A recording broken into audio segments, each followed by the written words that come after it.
Oi, pre-training once for models of all sizes. Pretty cool paper today. If you've ever heard of Matryoshka models, this is very similar to those ones.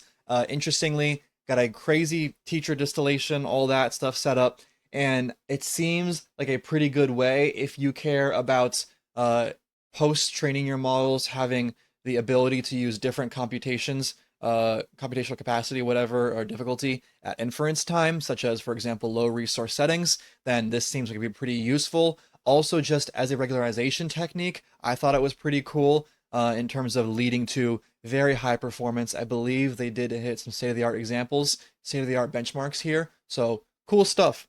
Before we start, like, subscribe, comment, all the YouTube things, hit the bell. If you want to support me financially, you can hit that join button down below, as low as $1 a month, also 3, 5, 10 bucks, whatever you'd like, or on Patreon as well.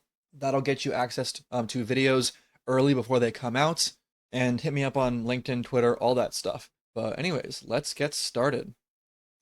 So, pre-training once for all, or POA, is built on a teacher-student self-distillation framework. Now, I'm going to be mentioning this at some points in the video, for the most part. The thing I am curious about with this paper has less so to do with the self-distillation stuff, more so to do with the actual way in which they are splicing up these matrices of the models and getting into loss functions and things.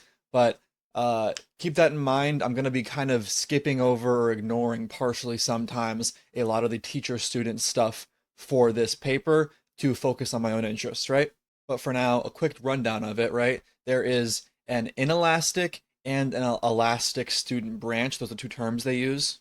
These student branches have parameter sharing, meaning they're actually using the same parameters. And at each pre-training step, what they do for the elastic one is they randomly sample a subset of parameters from the intact student to form the corresponding elastic student. So they are kind of encouraging a sort of self-similarity across not just the model itself, but also all of its subcomponents. They want all of its subcomponents to be separately intact working, or not intact, what's the wrong word to use here because I don't want to get confusing.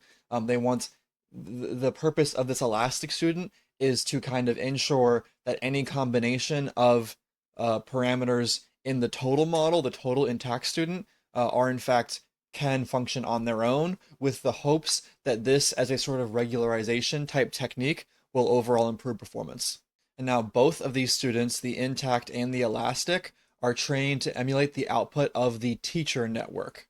And the teacher itself, interestingly, is made up of the same parameters, a bit different though. It's a continually refined exponential moving average of the student's parameters, right? So as the student parameters change over time, the teacher parameters change slowly or more slowly, given that they are just an EMA.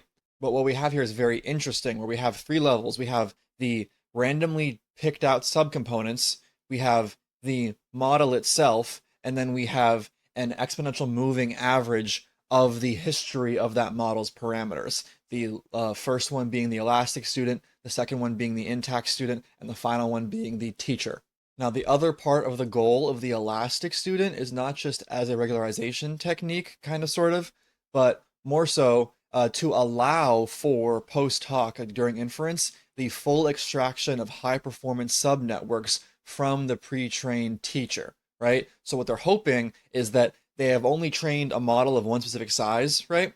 But despite training one model of one size, they can basically just take subsets of that model, splices of the matrices, right? And use those as their own models for any use case that might require lower computes, smaller matrices, smaller model size, that kind of thing. Now, to the best of their knowledge, they said that POA is the first method capable of training multiple sized models concurrently. Asterisk there. So the reason I'm kind of into this, if you've been on my channel for a while, is there is a series of papers.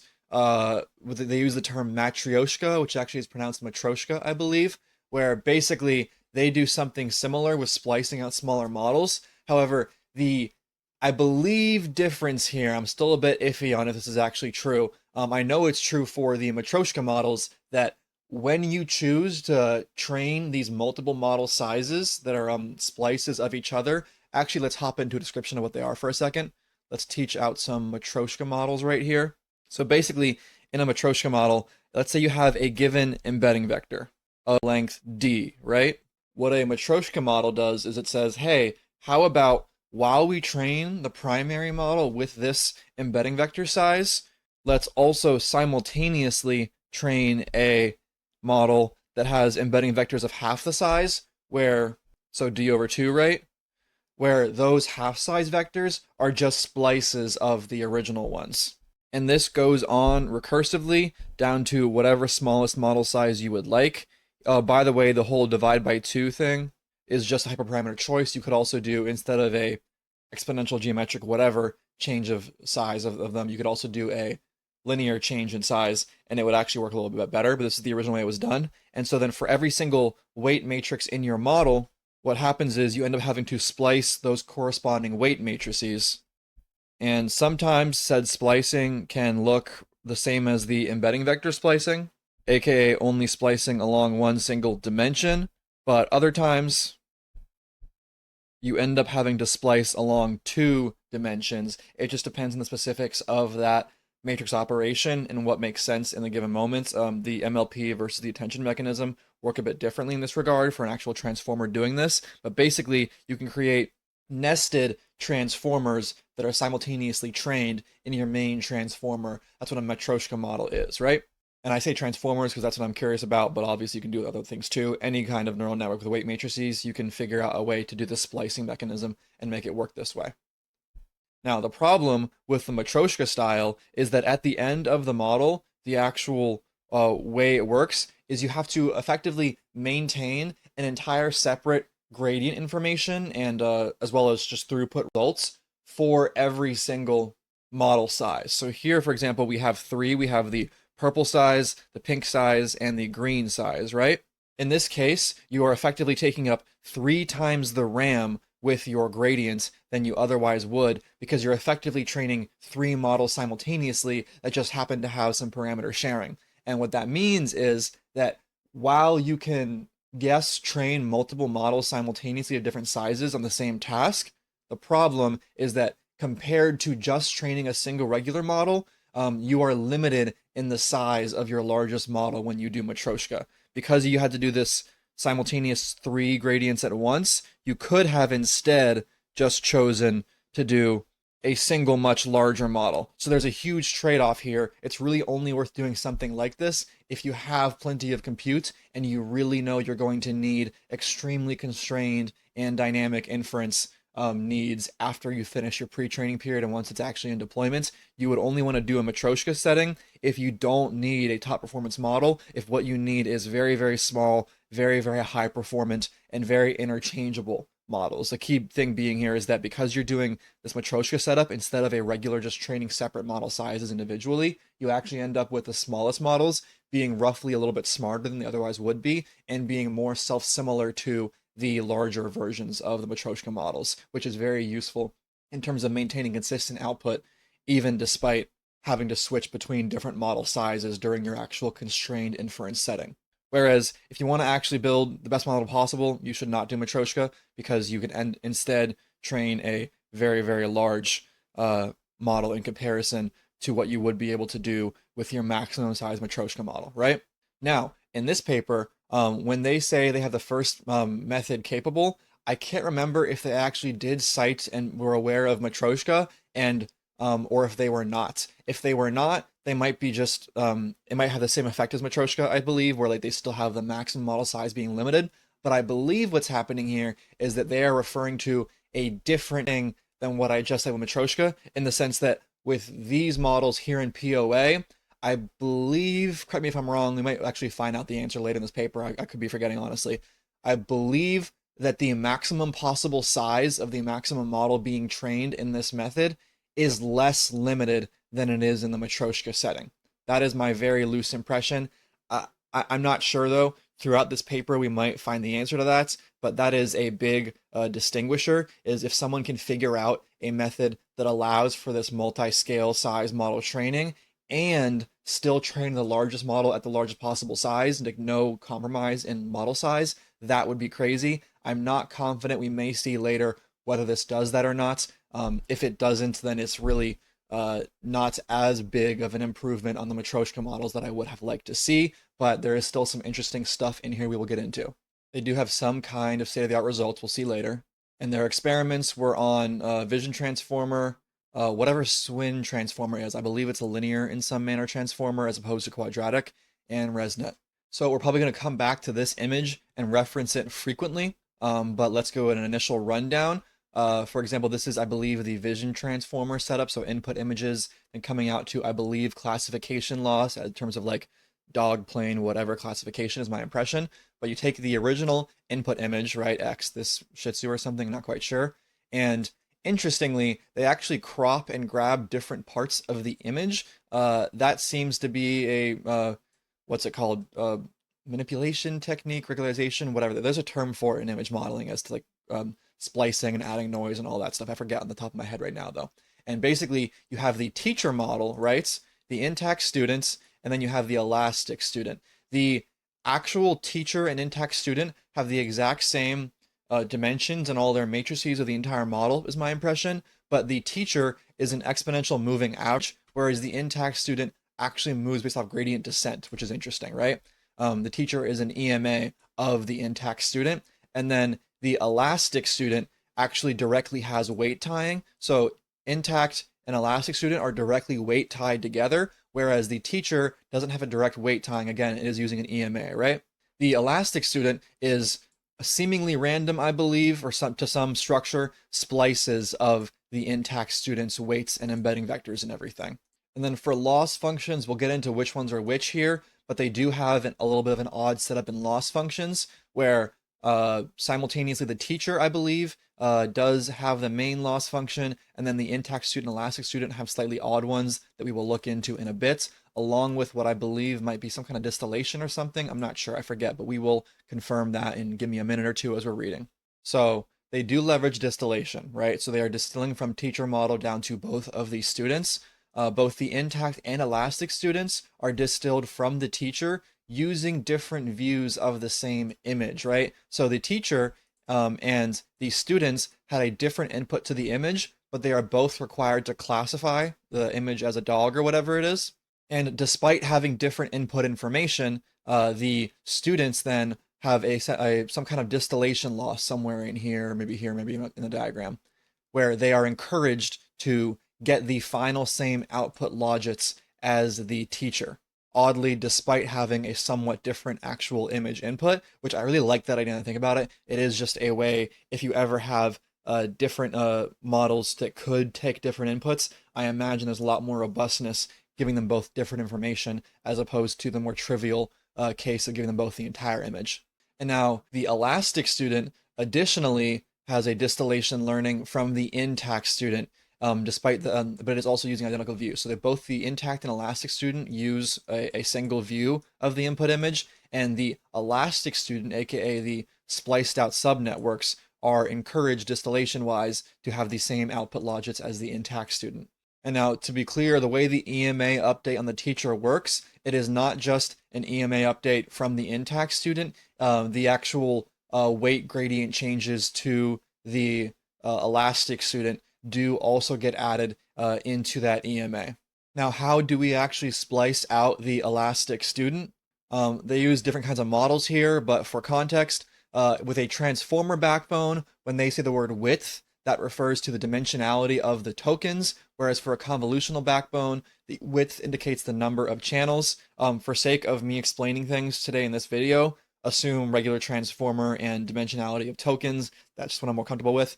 But again, this does work across different types of models and weight matrices setups and everything. You should be able to find a way to make this work with an RNN, LSTM, whatever. You just have to be a little dynamic in a little willing to take some liberties with how you do your splicing and what makes sense for that given architecture. And we'll be discussing today in terms of a transformer with language tokens. Now, when they say depth, that determines the number of basic blocks in either a transformer or convolutional network. So we're just talking about number of layers in a transformer here when we say depth. Width and depth are the two main axes in which the splicing happens. Here we have a little illustration, again, like I showed earlier, with the way that in Matryoshka models things were spliced. It is pretty similar here with the elastic student. So we have tokens, and they get spliced to some degree, And interestingly, I didn't do this in my own Matryoshka transformer recreation, my Matformer, but when the increments that they use to splice on correspond to the number of heads. So if you have 8 heads in your transformer, then there are 8 different increments in which you can splice down the model to. And whenever you do a splice, it removes a specific head from your tension mechanism. That's one way to do it that I had not thought of till reading this paper. The way I had done it in the past with the Matryoshka model corresponded more so to something like this, where I was messing with the actual dimensionality of each head. So interesting thing there. I totally see why their method is should be superior or improved, at least intuitively anyways. Also of note here that I do not believe the Matryoshka authors did, but that they added in here that totally makes sense once they say it, is they have an additional, when they do the splicing, right? See if you recognize this notation from actual just splicing in PyTorch, bracket, colon, etc., whatever, right? When they do their splicing, they actually have an extra term, a multiplicative scalar on the end right here that is a hyperparameter that represents the scaling factor. Well, is it hyperparameter? It represents the scaling factor to cope with the reduction of input dimension. So basically, when you splice out from, you have your weight matrix and you splice it out right, you now literally have just fewer numbers in this new smaller weight matrix that you've got.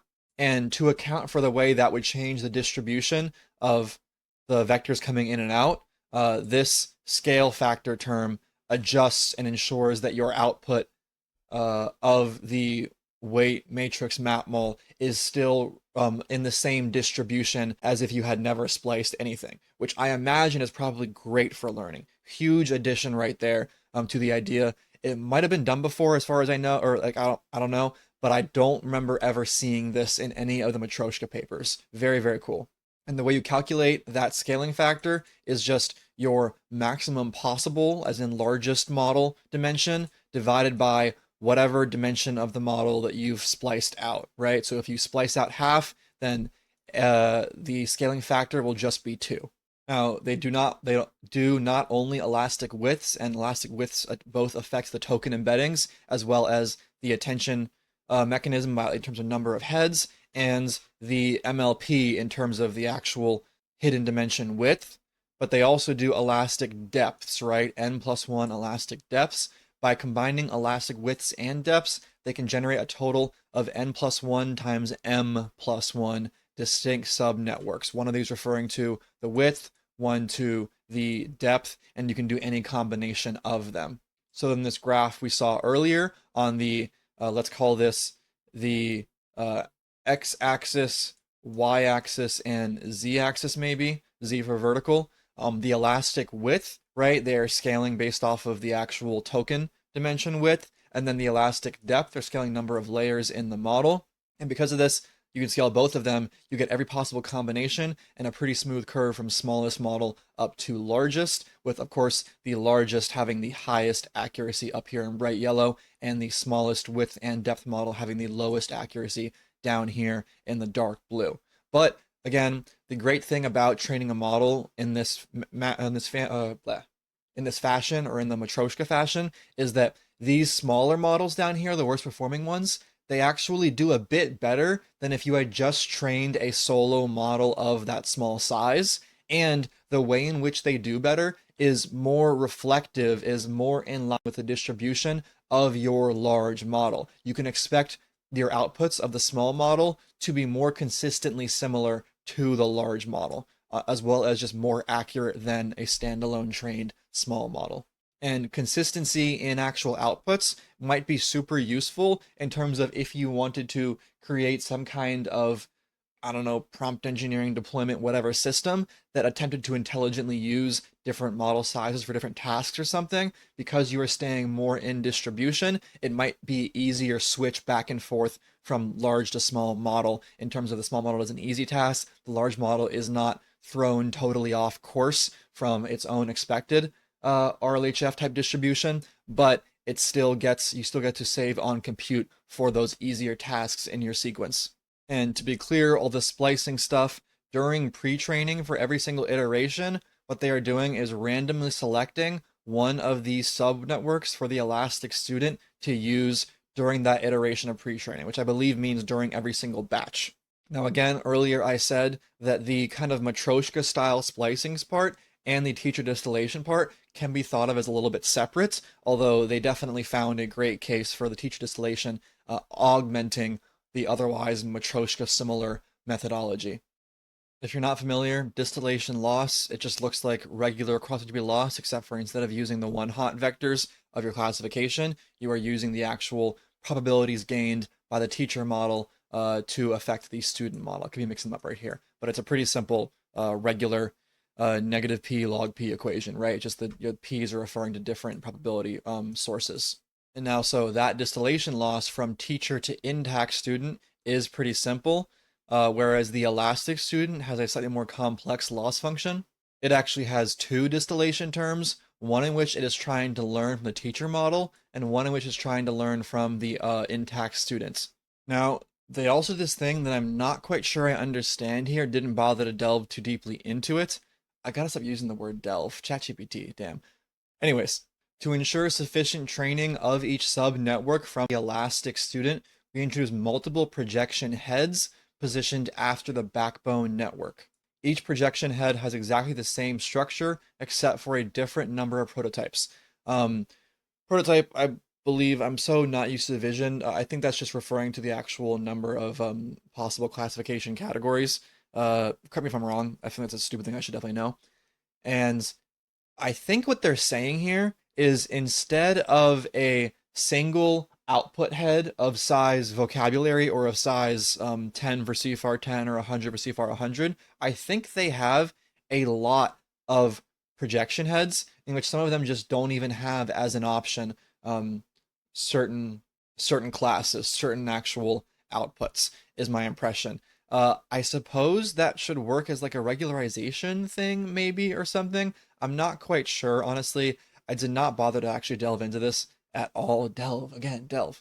But it's an interesting thing to think about. Would it make sense to have the model give it multiple different output heads, each of which attempts to predict a different subset of total classes, and I guess just has to do nothing whenever the relevant class to be trained on is not in its listed prototypes, I suppose. I don't know. Very out of my depth right there. The prototype word got me a little messed up, and all he did was one sentence off of this, or two sentences, which I thought was a little bit odd. I think it's probably more obvious what's happening here if I were a vision person.